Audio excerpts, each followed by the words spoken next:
Hi అండి. Piping నీట్‌గా రావాలి, సన్నగా రావాలి అనుకుంటే ఈ టిప్పుని పాటించండి. చూడండి, మనం పైపింగ్ వేసేటప్పుడు ఎప్పుడైనా గానీ థ్రెడ్‌ను మనం క్లాత్ అనేది వేస్తాం కదా! థ్రెడ్ క్లాత్ అనేది మనకి ఈ విధంగా టైట్‌గా పట్టేసుకోండి.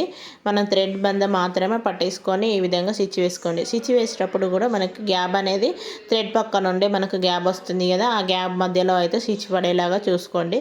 చూసుకున్నప్పుడు చాలా బాగా అయితే నీట్‌గా వస్తుంది. చాలా బాగుంటుంది. చూడండి, పైపింగ్ అనేది చాలా నీట్‌గా ఫినిషింగ్‌తోనైతే వచ్చేస్తుంది. థ్రెడ్ పక్క నుండే గ్యాప్ అనేది రాకుండా ఉంటుంది. మనకు ఒకవేళ మనకు పైపింగ్ వేసినాక హెమ్మింగ్ చేయకుండా ఫోల్డ్ చేసుకొని కుట్టుకోవాలనుకుంటే మనకి కచ్చా అనేది ఎక్కువగా ఉంచకుండా నీట్‌గా ఇలా ఫోల్డ్ చేసుకుంటూ మనకు తిరిగే మధ్య మాత్రమే కచ్చా అనేది ఉంచేసుకోండి. ఎక్స్ట్రా కచ్చా అంతా కట్ చేసుకొని ఈ విధంగా కుట్టు వేసుకోండి. నీట్‌గా రౌండ్ తిరిగే కాడ కూడా మనకైతే బాగా తెలిసిపోతుంది. పైపింగ్ క్లాత్కి ఎక్కువగా చూడండి, కొంచెం పల్సటి క్లాత్లు అయితే చాలా చక్కగా తిరిగిపోతూ ఉంటాయి.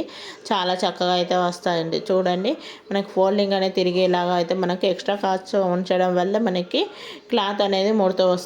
అందుకోసమని ఎక్స్ట్రా ఉంచకుండా కట్ చేసుకోండి. మనకు పైపింగ్ వేసినాక కూడా మనకి ఏమంత ఎక్స్ట్రా అనిపించినప్పుడు కట్ చేసుకొని ఈ విధంగా రౌండ్ తిరిగే కాడ కూడా మనకు ఫోల్డింగ్ తిరిగేటట్టుగా మాత్రమే ఉంచుకొని ఈ విధంగా కట్ చేసుకొని కుట్టేసుకున్నారంటే పైపింగ్ అనేది నీట్‌గా ఉంటుంది. ఫినిషింగ్ కూడా నీట్‌గా వస్తుందండి. హెమ్మింగ్ కూడా అవసరం ఉండదు దీనికి.